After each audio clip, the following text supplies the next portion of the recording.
Hello? Let's, we gotta get the chat up.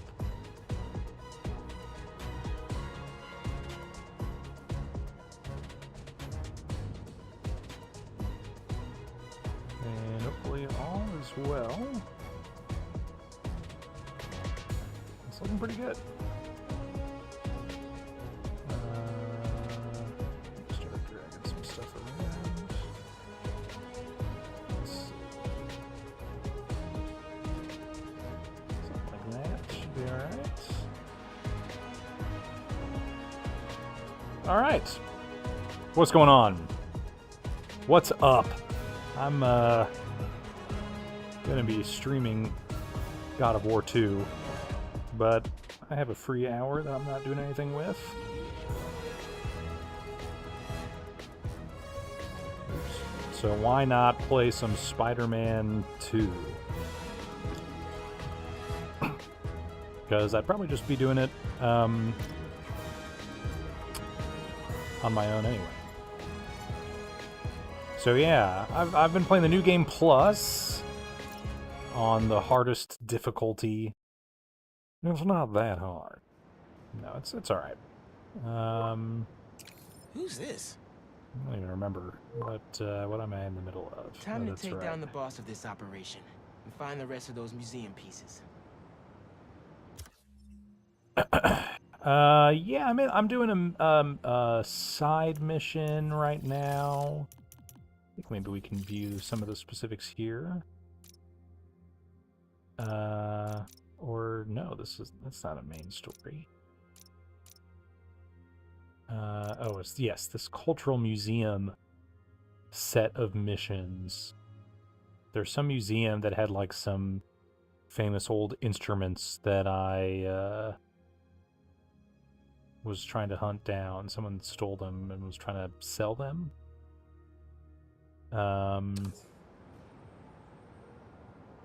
think it's kind of the gist. Now let's see just really quickly here. I gotta make sure we're not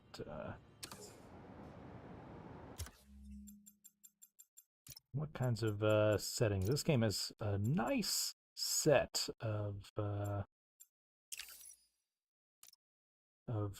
visual Gotta see what's up with options. Oops.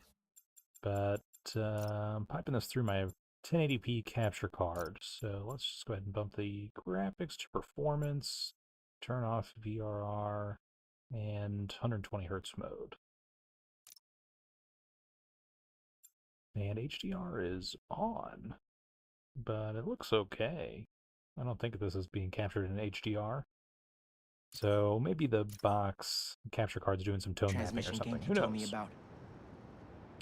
Okay, anyway, yes. I just figured I'd be playing this on my own before I streamed anyway. I might as well stream myself playing this. I really enjoy this game.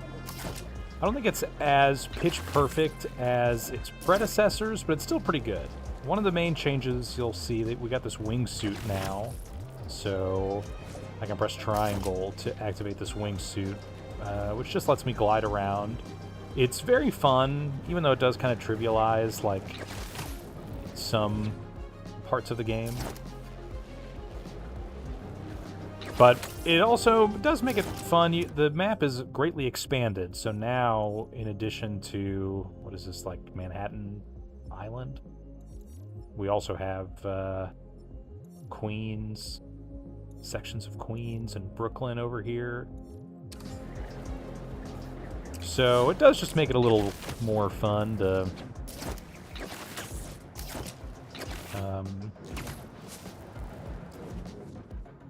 get around the bigger map, to be able to glide. That's bold to steal from an armored truck. But I kind of feel like if they got rid of it, I wouldn't be that upset. if they made a third game and they didn't include it.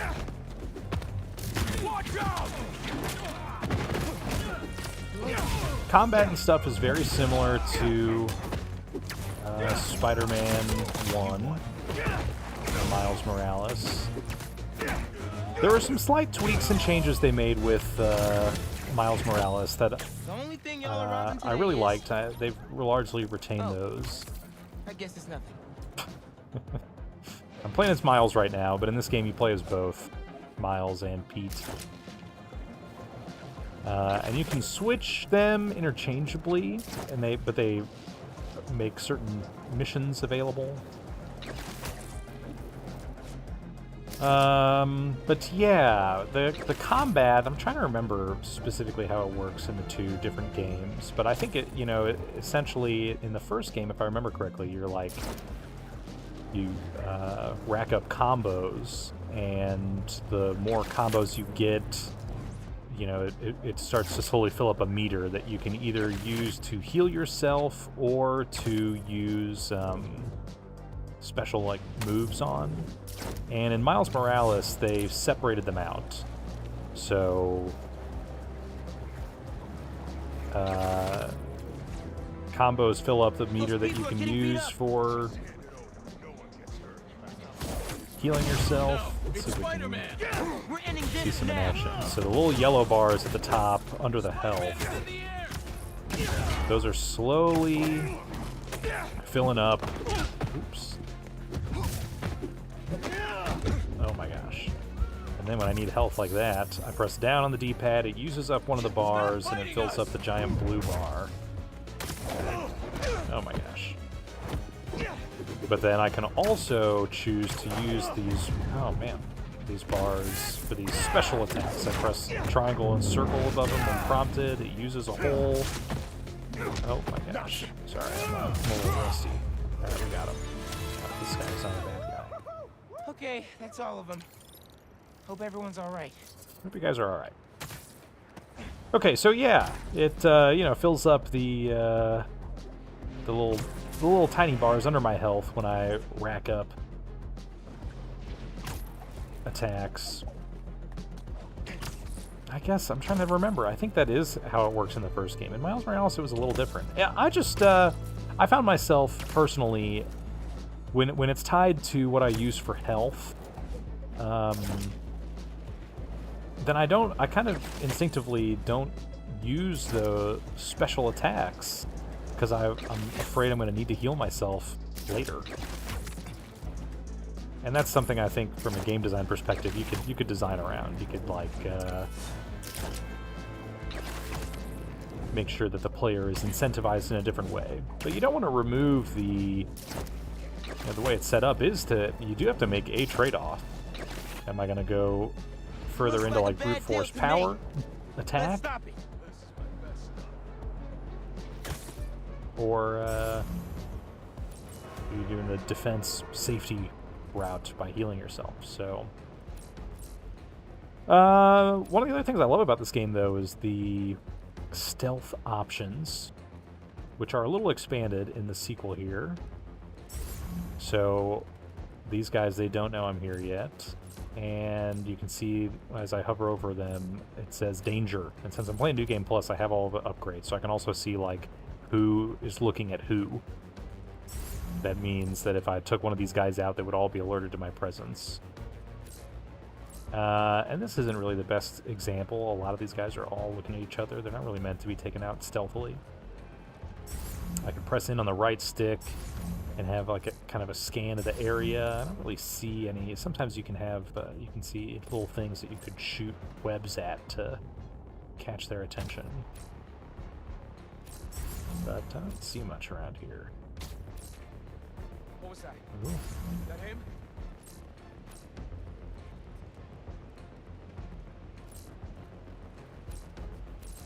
I'm not sure if this will work though. I see webs. I see webs. It's happening! Hey, species nearby. I'll end him. There's a couple different stealth attacks you can do. You can drag their body up here to where you're at, which is really nice because it keeps them out of the way. But you can also just jump down to their level and knock them out. But that'll leave a body behind that they will likely discover later. Oops. So this guy, he's wandered away from the group. And he's got somebody behind him. Just wait a moment. It's not the worst way to do this. But yes, so here's one. drag the enemy up here, web them to the side of the building, and that's that. And now that they're up here, enemies will never discover them.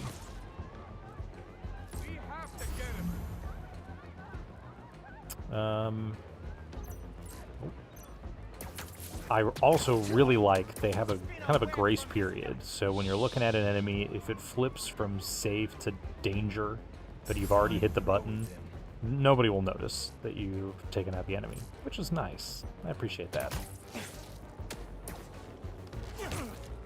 Stuff like that, those little tiny changes really just make the game really fun to play. It just feels really good.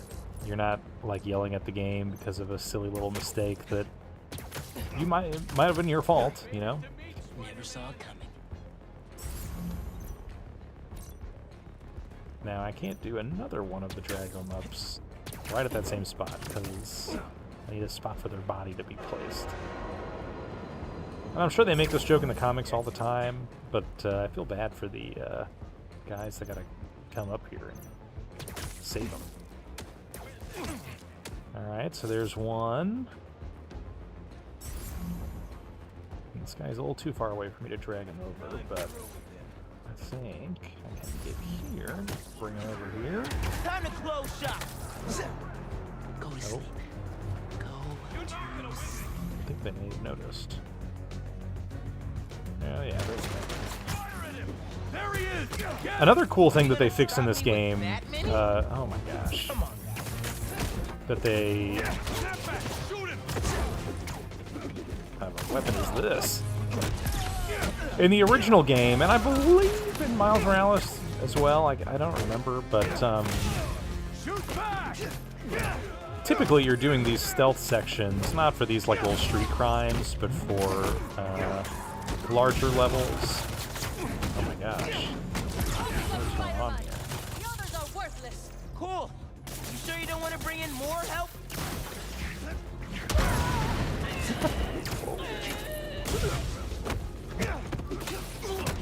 Usually you're doing stealth in like larger levels that has enemies kind of patrolling around an enclosed environment.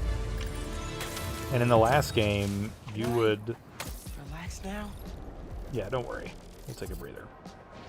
You would take out all the enemies in the room, and then they'd be like, all right, wave 2. You're not in stealth anymore. I think they kind of didn't really anticipate that the player would like stay in stealth the entire time. A lot of these games, like honestly, are made for normal people, not crazed weirdos like me. But they are made like for you to, you know, you start stealthy, and then you get into some scrapes, and you got to go loud, and you've got all the tools to make it happen. But for me, I'm like, oh no, I love doing it stealthily. So much that I'm happy to like restart my progress if I get caught. And that's like 100%. That's just like the way I like to play. I'm not saying anybody that there's a right or wrong way. But it did mean that for people like me, when you're doing some of these encounters, 100%, you know, in stealth, then wave 2 shows up, a whole new slew of enemies that weren't there before, and now suddenly you're, you know, in trouble because you're not stealth anymore. It was a little lame. It was like, oh, come on. I did all that hard work, and for what? So, very nicely in this game, they got rid of that. And now, if they will still send out the second wave, but they'll all just be like, oh, where'd everybody go? You know, you get to stay in stealth, which is nice. Okay. Let's see what is going on here. I think it was right. The friend picked up a signal from this satellite. Let's see what we're working with. The friend. This is no hunt to be proud of. A stain on my legacy.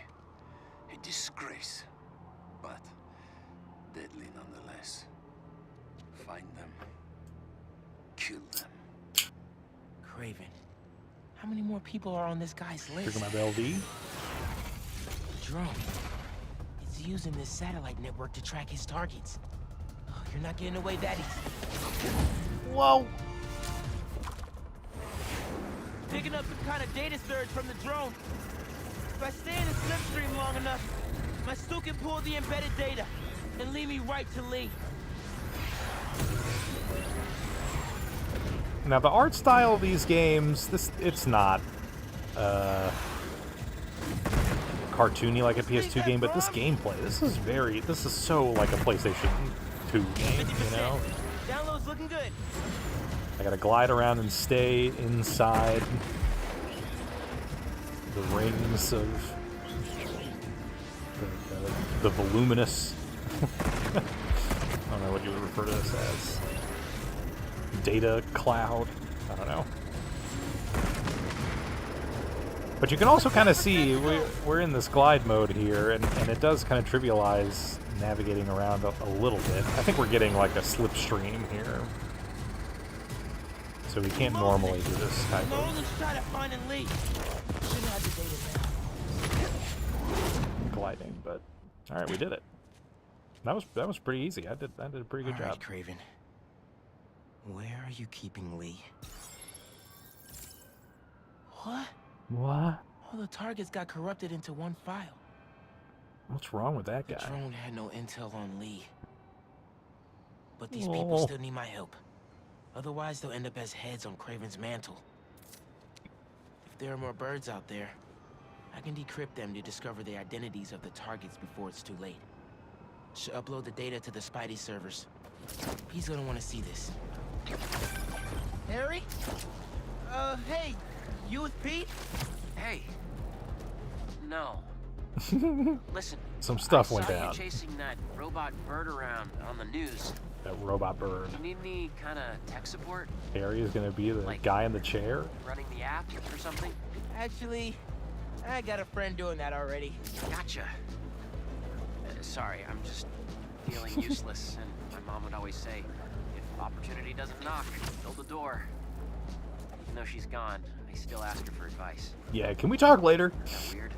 Isn't that weird? No. It's the same with me and my dad sometimes. Nice to know I'm not alone. Anyway, bye. And good luck out there. You too, man. Maybe some advice will be good right now. Visit Dad. We'll do that in a moment. Another great thing about these games, this is, you know, kind of the production, the level of detail that I would say is appreciated. It does not go unnoticed. Is they've recorded almost all of these voice lines twice for Miles and for Pete. This is true in the original game as well, the first game of these, that they've recorded once for, you know, him like being stationary, so he's rested and talks normally, but then he has like another strained voice that he'll do for all these lines for when he's flying and whipping around. And that is great. That is, I would say, the kind of, you know, thing we would expect from like a AAA Spider-Man game. Old Spider-Man games would not go to that level of detail, so the characters would just have all their lines recorded once. It would be like a little out of character, like, or a little uncanny, but you'd be like, I'm playing a video game, so I get it. But it would pull you out of it. And here they have recorded all those lines multiple times to not pull you out of it. Whoa, just smacked into a wall. Which I think is great. It does cost a lot of money, though. We're not talking like art assets that you can outsource to anybody, but there are two actors that voice these two characters. You're gonna have to pay them almost, you know, twice as much for their work. Probably not twice, probably like a third. But all this random incidental dialogue for, you know, navigating around the city. We're not talking about the cutscenes, but there's probably lots and lots of dialogue of just that stuff. Okay, this bridge doesn't go anywhere, so let's go visit Dad. Spoiler alert, Miles' dad, he's dead.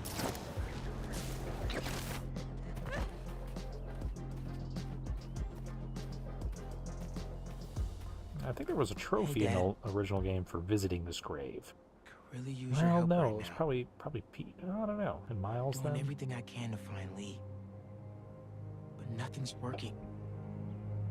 I know what you say. A hero is someone who doesn't give up, and I'm not. And I'm not. I just don't know what else to do. Maybe I should just ignore everything else and spend all my time trying to find Lee. No. No. If people need help, I'm helping. And I'll find Lee. If Pete's too busy, I'm Spider-Man. I can handle everything myself. Wish me luck, though? Thanks, Dad. I love you. Was this candle already So- here? Did I light this candle? Who needs help out there? Wings Looks like of a my graffiti own. artist went a little overboard. Better check it out. Cleaning request. Someone tagged my shop. Uh-oh. Went a little overboard. Why does this move at such a slow frame rate? All right, so we got all sorts of stuff. We've got more of this museum right here. Hard bop. This is such a good-looking game. Not because right now it's set during golden hour where everything looks amazing, but the level of detail is fantastic. And we've got all sorts of fancy ray-traced effects and reflections. But like I said, the game has multiple performance modes, which is nice. In the last game, in Spider-Man Remastered, the Spider-Man originally came out on the PS4 after the PS4 Pro had come out, so it did have a Pro mode that, you know, probably did like some 1440p checkerboarding or something like that. I kind of forget. Tanker Strike. But they re-released it alongside Miles Morales, Spider-Man Remastered, for the PlayStation 5, where they did add in some They're gonna blow up the whole block. ray-traced effects. I mean, honestly, they redid like all of the assets. Don't let up! I wanna see some unworthy burn! Which I would say is, I don't know, kind of one of those examples of like, did they need to do that? It's a little complicated though. What's up? I'm stopping you today. To do ray tracing right, you need assets that have like extra detail, like roughness of the surface. So when stuff is reflected, we know, you know, what it's supposed to look like. Uh-oh.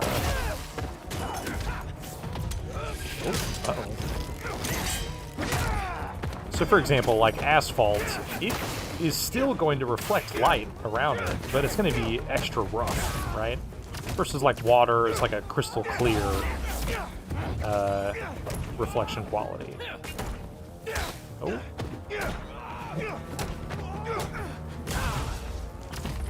Oh no.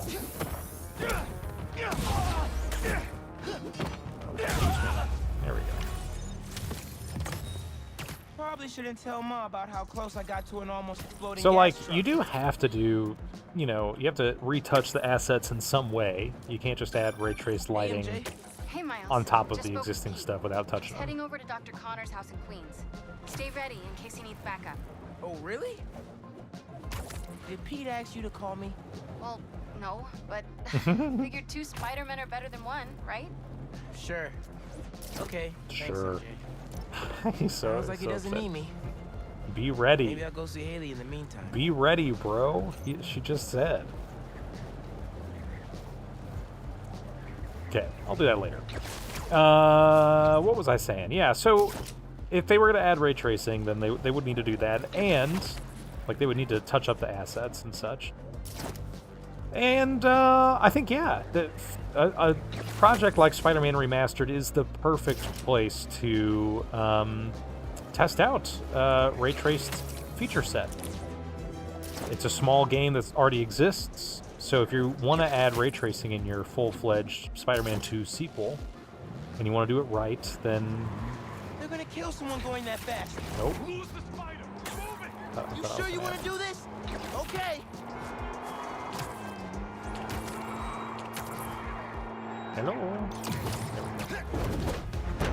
Think you got us, huh? I would say that's a part of these projects that the internet never really seems to understand. You know, they get upset about the number of times The Last of Us has been re-released, for example. But they all they're understandable. Cardio than just jogging around the block. The Last of Us came out on like a system that wasn't terribly, it wasn't as popular as some of its peers. And the PS4 was poised to be the most popular system. It came out at the very end of that lifespan. You got to put it on the PS4, of course.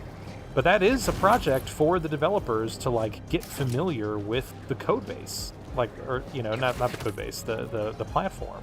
The PlayStation 4 is radically different to develop for than the PlayStation 3. So to ensure success, how about you take a game that already exists and just get it up and running on there and see what you can do with the hardware.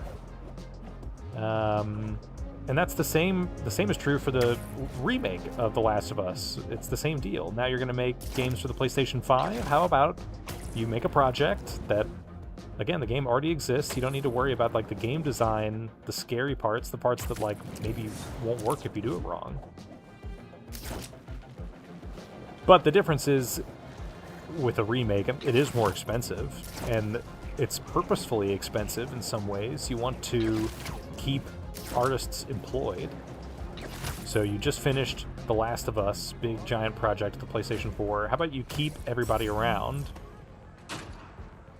and have them remake, you know, assets from the original game, or train up people.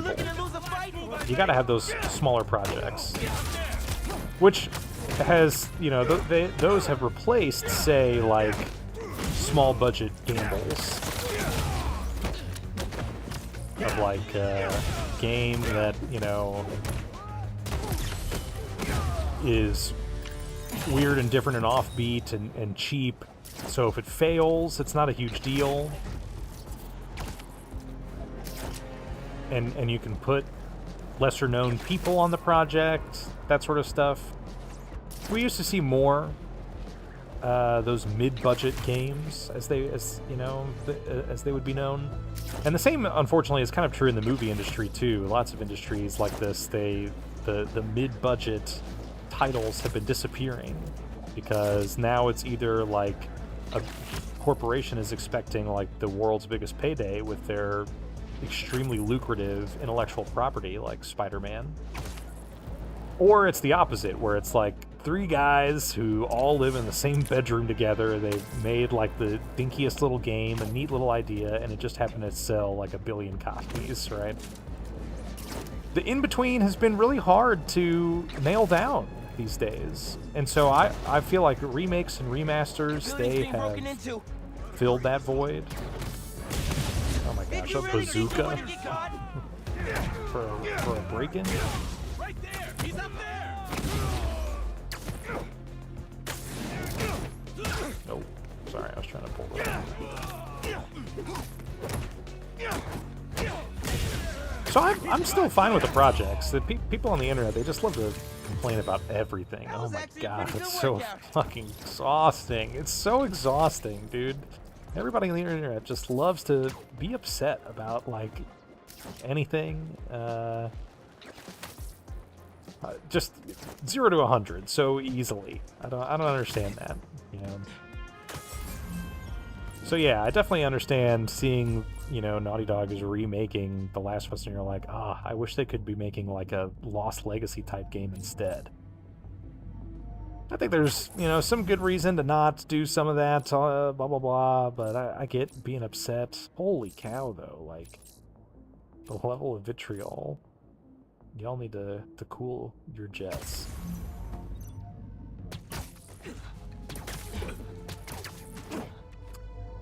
So anyway, that's just my hemming and my hawing. I'm so very sorry for my chirping and my squawking. But yeah, I brought this all up just to say Spider-Man Remastered has like a performance mode, a quality mode, and a halfway, a performance RT mode.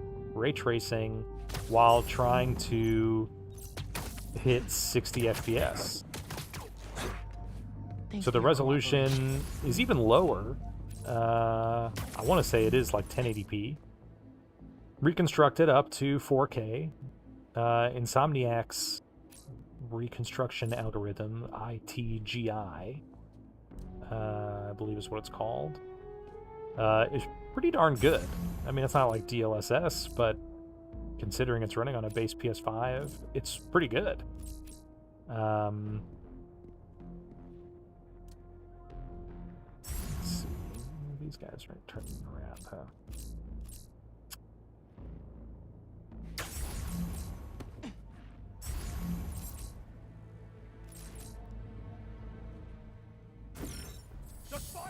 Oh, you saw me do that.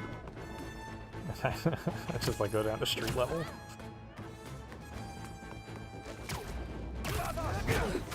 Now, I'm a PC gamer primarily, even though I'm playing this on my PlayStation 5. Oops. Alright, you know what? I hate these guys.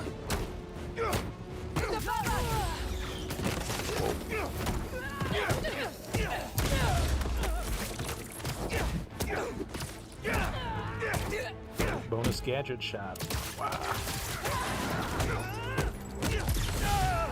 Another bonus gadget shot. Oh no, the reinforcements keep.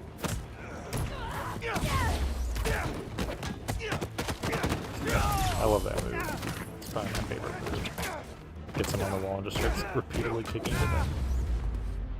I'm a PC gamer. Smooth sailing from here. So I like Just having snatch some options. So I bet you have and exactly learning what I'm about looking what they for. are and making the right choice. What else they have in this base? But I think honestly it's best for a console game to not include too many options, or at least just make sure that the defaults are sensible, you know? Don't prompt the player to make a choice they don't really even understand. Jeez. Don't need that in my life. Better web that up. 2 blinds down. Hopefully the last one tells me where the base is. So I appreciate in this game they've slimmed it down to just the 2 modes that are very popular this console generation, huh? This is a new... we've never really seen this level of customization before, but in this console generation, pretty much every game is coming out with a quality and a performance preset. Now, unfortunately, not all modes are created equal. Lots of games offer a performance mode that cannot hit its frame rate target under any circumstance, so I really wouldn't suggest them, you know? But players have come to expect that. That gas truck's not gonna last much longer. They get upset when We'll be able to clear the whole block with this. their games don't include one. Starfield being, in my mind, like kind of the most famous example. He's around here somewhere. This will be fun.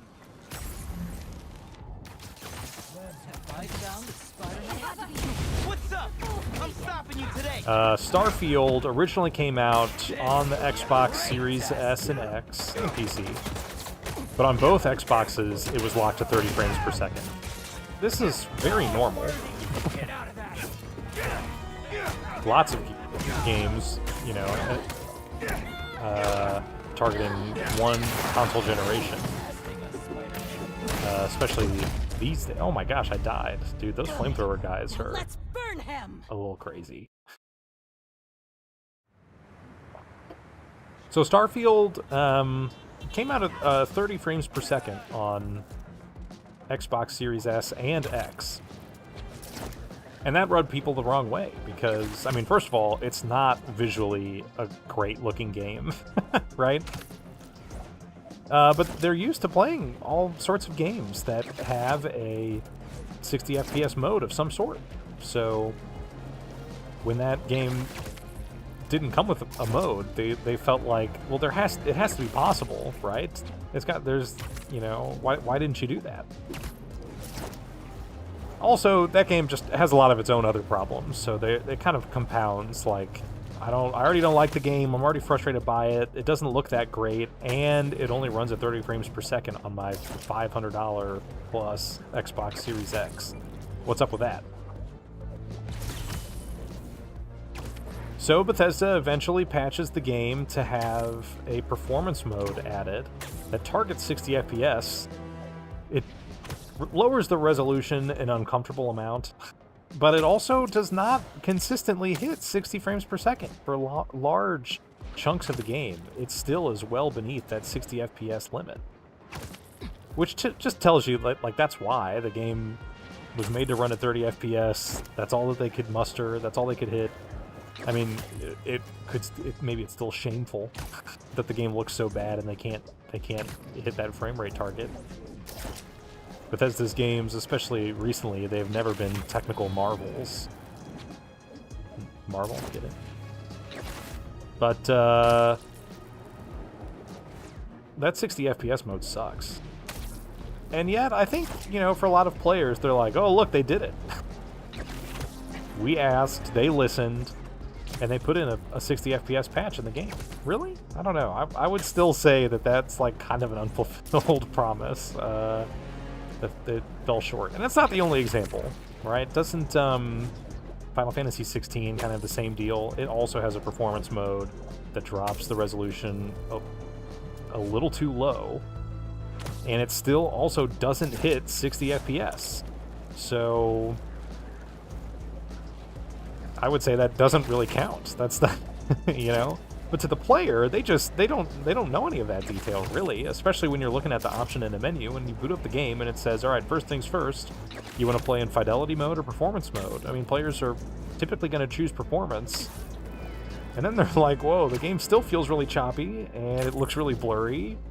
What's up with that? But you know, I have a refined palate, you guys, all right? And I'm smart. I'm smarter than your average gamer. We know this because of the IQ test that I took on last week's stream.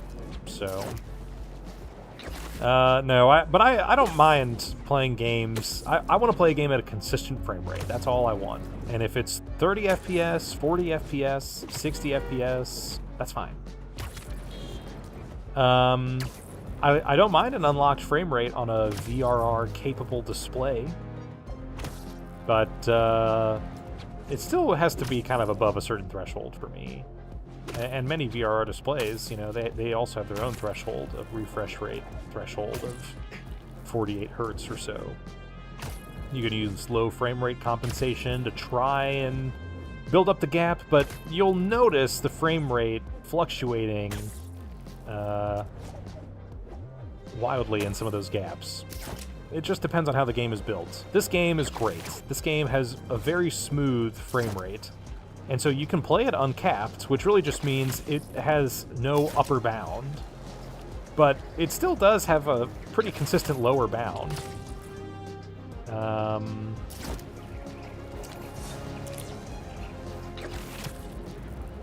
So it feels smooth, even if you're using VRR uncapped. But on PC, that's not always the case. There's a lot of, like, really choppy, you know, games just like a choppy frame rate, you know?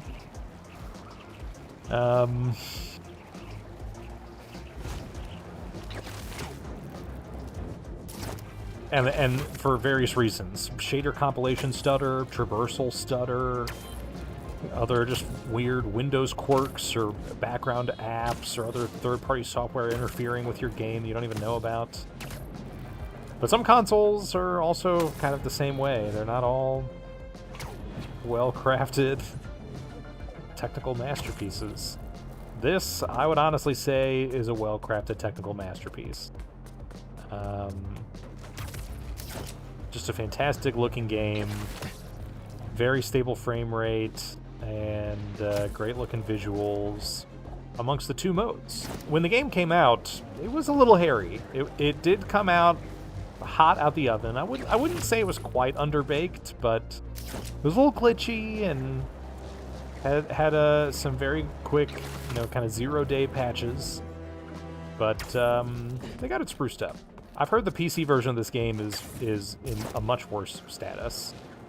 Our beloved Nixies kind of dropped the ball on that port. And I don't know if they had the funding to really fix it, or if that was ever in the cards, but oops. Nonetheless, it does seem like it's not in great shape, and I'm looking forward to checking it out someday. I bought this game at full price. It's one of the few PS5 games I've purchased at full price, but I knew it would be worth it. I do not regret it, but it does make me less interested in paying a premium for the same game on PC. But one day, it'll go on sale for cheap, and I will get to play it on my computer and enjoy it. If nothing else, to get to use DLSS, which is going to make the image a fair bit sharper than ITGI, or whatever other options are available on the PS5. I guess it's really just, I've never seen XESS on PlayStation. Is that even feasible? It's really just FSR. XESS it uses DP4A. Is that possible on PlayStation 5? It might not be. FSR2 and FSR3, pretty ugly if you ask me. I don't really recommend it, if possible. I like XESS a little better, but they're both, I don't know, trying to do more with not very much. FSR4 and DLSS are very good, and yeah, TSR and ITGI are somewhere in the middle here. I'm also excited to play Death Stranding 2, which features Gorilla's Pico upscaler, because that game looked really good on PlayStation 5, but I didn't play it. I just saw press coverage of it, and it looks good. But I gotta be honest, that game I specifically did not buy on the PlayStation 5 because I thought, just like the last game, I bet that's going to come to PC. Death Stranding, when that came out years ago, I did also buy that day one for PlayStation 4. Kind of regretted it. At first, I had a hard time sticking with the game. It's one of those I did have to try a couple times before it finally clicked with me. But also, yeah, it got a director's cut on PlayStation 5. Didn't really change much of like the story, but you get extra goodies, extra features and weapons and tools and stuff, missions to do. And also, it came to PC, that director's cut version. I guess eventually the original Death Stranding did also come to PC. Kind of weird, huh? That was like the freebie version they would give away, like on the Epic Games Store or Xbox Game Pass. It was like the original version of Death Stranding, but that was after the director's cut came to PC. Whereas like Spider-Man, you can only get Spider-Man Remastered on PC. There's no original Spider-Man. Anyway, just kind of fascinating. But those games are technically not published by Sony, though. Those PC ports are actually published by 505 Games, right? Or 505 Interactive, whatever they're called.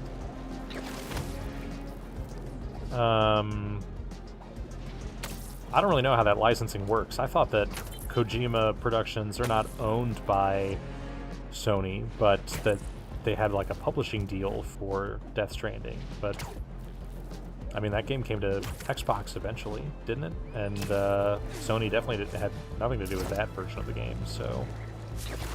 But long story short, that was actually my long story, and now I'm going to shorten it for you, even though you already heard the long story. I didn't buy the game Death Stranding 2 on the beach when it came to PS5, because I knew it was going to come to PC. And I was like, well... I mean, they hadn't announced it or anything, but based on their track record, I knew it was going to happen, and I was right. That game comes out, I think, this weekend for PC, and I'm trying not to buy it at full price. I know it's going to become cheap sometime, and it's not like I need more games to play right now, but I've waited quite a while to play, so...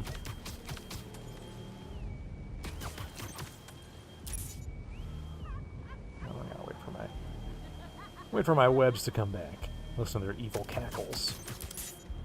Anyway, yeah, Death Stranding 2 coming out this weekend on PC. Trying not to play it on release weekend, but I'm very excited for it. I've heard lots of good things. It just sounds like everything I liked from Death Stranding 1. Look at them. They look amazing. Let's do,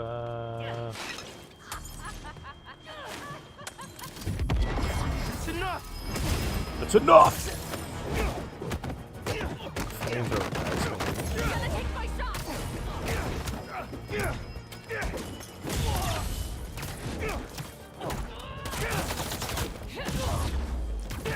Yeah, like I said, Death Stranding 1, it took me some time to get into. It's one of those games that like just has like such a ridiculously long start. Especially if you're trying to like get into the game, you know? Oh, I forgot. I always do this. I'm like ready to leave, and there's some guys like, Swing you "Don't over leave to an me!" ambulance. They'll fix you right up. Oh my god, thank you. This is a fun a little bit mechanic. These side missions, like crimes. It's like, okay, now take this guy to the hospital. That's fun. And you're one-handed, so there's certain things that you can't do because you've only got the one hand, which is fun. And touchdown. They'll take good care of you here. Bless you, Spider-Man. I thought that said my hot dog, not NY hot dog. U.S. government inspected. Gluten-free, vegan, kale? Forget about it. Our pie is the real deal. How New York of them.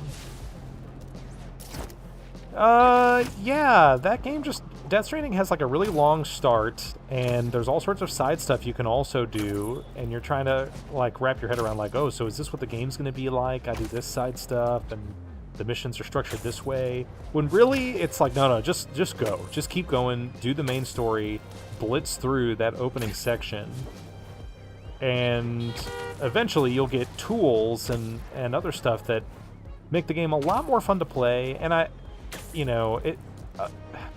some of them streamline some of the game, maybe a little too much over time. But some of those tools I feel are like almost vital. And especially that early game section, you're just like not really going to go back. I don't know. Just come back to it later. But start the game and like really push yourself through the main story. I've heard Death Stranding 2, you basically start with all those toys right out the gate. And so it is more fun. But understandably, some people do feel it's a little too streamlined because of that. I totally get it. I'm interested to see what I feel when I play it. But yeah, by the end of the game, I was like, oh, this is awesome. I get to like... Nah, he's doing his own thing right now. Spider stuff. You know how it is. It's not fun. This freaking...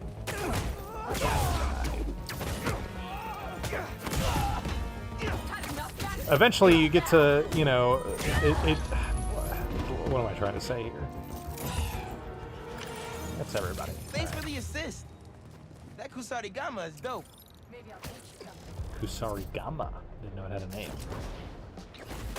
Yeah, when the first game starts, enemies are like a real pain in the butt. There are mules that will run and grab your stuff from you if you enter their territory, and you've got quests that drive you directly through their territory. And all you can really do at the beginning of the game is just like run away from them. And they just make things like such a mess. But eventually you get weapons, and then you get more weapons and more weapons and more weapons. But for me, like, all I need is the bola gun. Or I mean, really just just one weapon. But I love the bola gun that I can shoot to tie people up. Then I can knock them out and go about my day. And then I was like, oh, I'm really enjoying this now. Now I run around with my bola gun, and I'm doing my deliveries, and when bad guys show up, then I start going ham on them, But it takes a while to, like, get into that Those civilians need my help. part of the game, I feel like. So I'm really excited to hear that the second game, it starts with those abilities and everything, like, right out the gate. You know, you're immediately...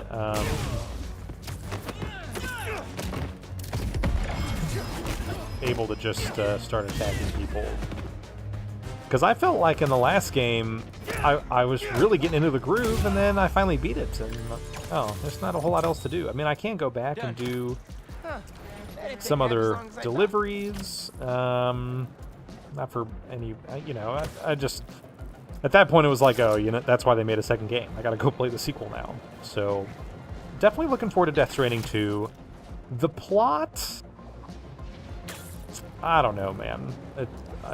It's not clicking with me. It's not really making that much sense. There's some, you know, I like some of the performances. I like some of the famous people. I like Mads Mikkelsen. I like Lea Seydoux. Elle Fanning is in the new one. I like Elle Fanning. Who's our main guy? Our main guy is Norm Macdonald. Or, what's his name? Norman Reedus. And he's fine. I never watched, like, The Walking Dead, so I don't necessarily have, like, a particular affinity for him, per se. Everybody else, at least, I have some prior familiarity with, but... plus, yeah, Guillermo del Toro's body, Nicholas Winding Refn's body. Now we've got,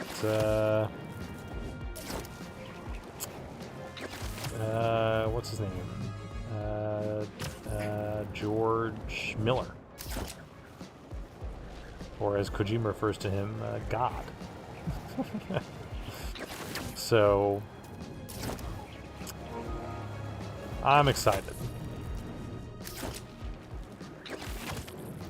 I forgot. I need to be doing a better job of blurring these full fat first and last names that are on here. Okay, well, anything else? We're kind of getting into the final minutes of this impromptu stream. Anything else I want to talk about? The wider gaming world. I guess I brought this anecdote up just to say that I understand why Sony is unfortunately moving away from their policy of putting their games on PC, because it definitely kept me from buying their games on the PlayStation 5 that I already own. So...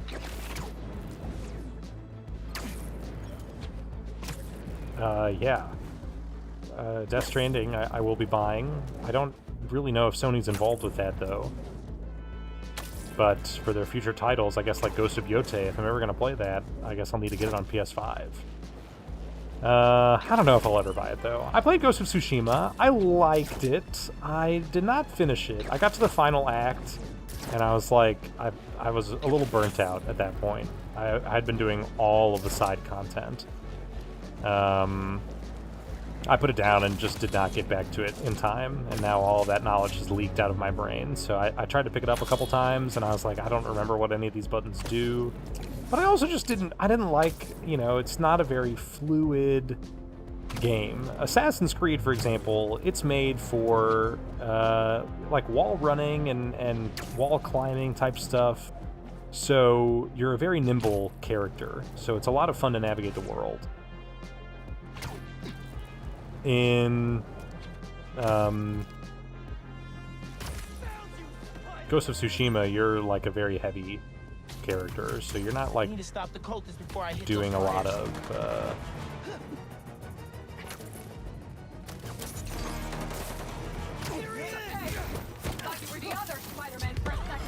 We do have the same eyes.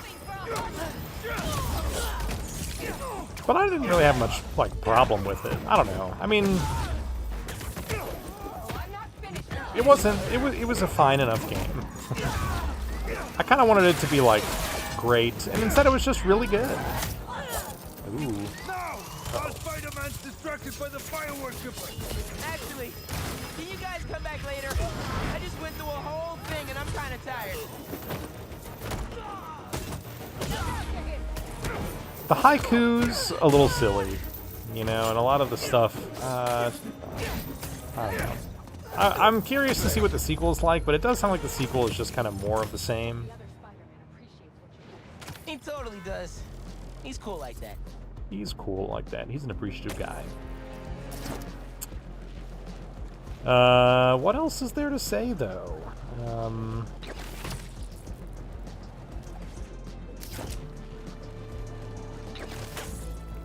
Yeah, Ghost of Yotei. Maybe I'll get it from the library someday. Or if it was really cheap, maybe I would pay for it. It's not that I don't want them to see any of my money, but I just don't really see myself sticking with it for that long. I got Astrobot from the library, and I feel kind of bad about it, because it was just a game I knew I only needed to play it for like a week or two. And at the time, it was full price, so I just like threw myself on the wait list. I was like, I'll get it when I get it. I'll play it, and then I'll have experienced it. And it was great. But now I do kind of feel like, oh, should I have bought the game to have shown Sony, like, hey, I will pay for these experiences, even though I literally didn't. Otherwise, the library is a great way to get, like, problematic games, you know? I kind of want to check out Hogwarts Legacy. I've heard everybody is like... you know, first of all, nobody is on J.K. Rowling's good side today. And she has, like, a tacit connection to the game. She, like, you know, wasn't involved when they made it, but at the end of the day, the licensing is still going to give her money. So it'd be, like, perfect to, like, pirate or, you know. But now, like, they even gave the game away for free on the Epic Games Store on PC. And I still, you know, everybody's like, yeah, it's okay. It sounds like it's really fun for the first, like, 10 or 15 hours. And then afterwards you're like, and the whole game is like this? All right, I'm done. But for a particular sect of gamers, I don't want to call them casual gamers, but yeah, I think it really appeals to a group of people that are maybe hesitant to try out new experiences. And Harry Potter is like that universe is very familiar and comfortable to them, and so the game was really popular. And I would like to play it just to have experienced what everybody else got to experience. It's one of the best-selling games of this generation. But no one's really telling you gotta play it, you know? I get a lot of Switch games from the library, because, man, those games are so expensive, and they're the same type of, like, am I really going to play this beyond, like, a few weeks, maybe? I got Super Mario Wonder through the library, and I'm kind of glad that I did.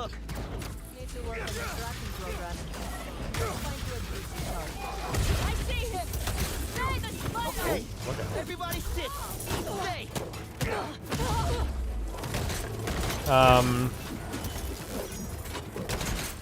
Yeah, I liked Super Mario Wonder. I kind of talked about it a little bit last week. It was not, I don't know, just 2D Mario is not, I'm not obsessed with it. It's not exactly my thing. I like it, but I don't, like, love it. Man, on this difficulty especially. Gonna clean this up, right? I'll double check later. I'll take care of it later. Oops. What else was I gonna say, though? Yeah, I got Star Wars Jedi Survivor from the library, because that was a game that, like, no matter where you played it, it had some, like, fundamental technical issues. The PlayStation was kind of the best platform. They patched it to a point where one of the modes was, like, the least worst mode. And I'm glad I did that, because that was a good game. I quite enjoyed that game. I think more than the last one. And maybe I'll buy it on PC for like $5 someday. But yeah, I don't know. That game, man, they were like still patching it. I can't believe they put that game on the PlayStation 4 and Xbox One. That's crazy. That game is like duct taped together.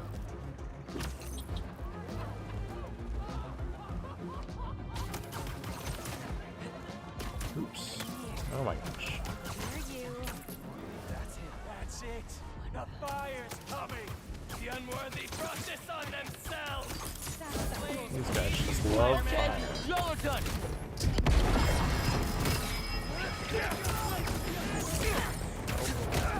These are my least favorite guys. Oh, now they're together.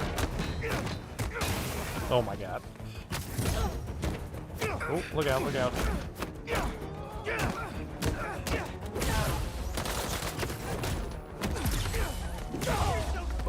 So yeah, don't forget, I am playing on the hardest difficulties, so if you think the enemies are spongy from my gameplay, it's almost intentional.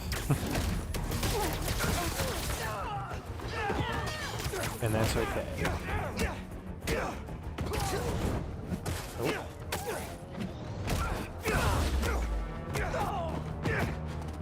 Hello. Come on. There we go. Webs will keep the truck stable until it's Gaming. ready for a load. Gaming. They save my butt every time. I want to buy Death Stranding 2 because I don't really know what I'm gaming on right now. I've been playing Metal Gear Solid 5 a bit recently. I think just to scratch that Kojima itch. That's a game that mechanically is so good to play. And again, maybe one day I'll get to show it for you guys on here. But I feel like I kind of have to play Peace Walker first. And if I do that, I don't really know how I would do that for the stream. It's a very long game. Made to be broken up into bite-sized pieces. So not great for like a 4-hour session, but what do I know? I never beat it. I played a lot of it, but I don't think I ever actually finished it on the PS3. So, and now they're re-releasing it on PC. That's so awesome. I will definitely be buying that. Again, for full price, probably not. I can wait until it goes on sale, which is what I did for the other Metal Gear Solids.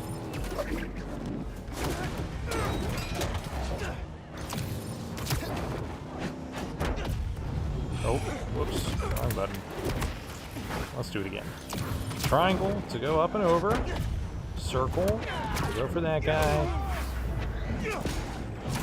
Something they got rid of in this game is the button mashing. Here, during those segments when you have to like handle the car, you usually originally have to like mash a button to like stop the car. And I guess they realized they're putting an unnecessary undue stress on your controller. And some people just physically aren't capable of it, whether you're like a kid or you have like a physical disability. So you could just disable it with like an accessibility option, but at that point you might as well just get rid of it entirely. I think that's kind of interesting. I miss it a little bit, but not that much. Anyway, 5 minutes till my actual stream. I'm gonna log off of this stream and spin up the other one, so if you happen to be watching this live, be sure to click on over to wait for my God of War 2 stream in just a minute.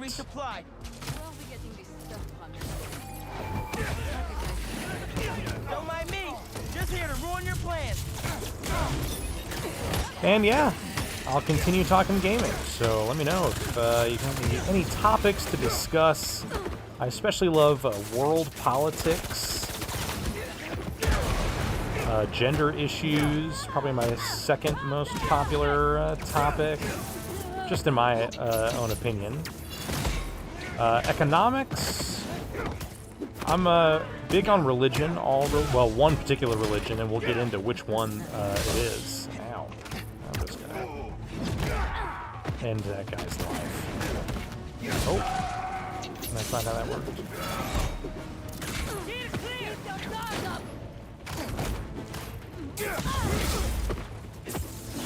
Oh, ow. I wasn't expecting the double whammy.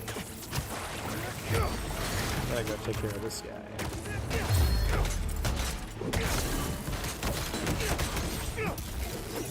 Oh. More dogs.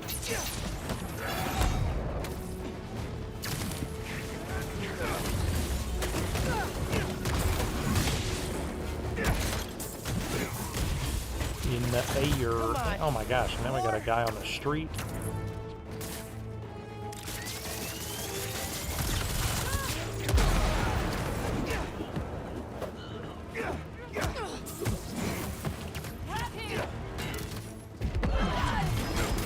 This guy. I'm playing New Game Plus. I gotta be using all of my fun gadgets and things, but I'm not. Okay, who's left? No problem. Maybe I should put crowd control under skills in my resume. Kind of like Sailor Moon for a minute. Okay, well, thanks for watching. Hope you've enjoyed. I love this game so much, and I will probably be playing it in a lot of my spare time, just like Metal Gear Solid 5. So you may see me streaming more of this impromptu on occasion, just for dilly-dallying, not doing much of anything. Played it already, played all these games multiple times through, and I've enjoyed it quite a bit. So, okay, that's enough of me. Thanks for hanging out. Check me out on the other stream, God of War 2 Part 3, happening in just a couple minutes. I love you. Peace. Actually, I'm trying to do it with 2 thumbs. Okay, goodbye.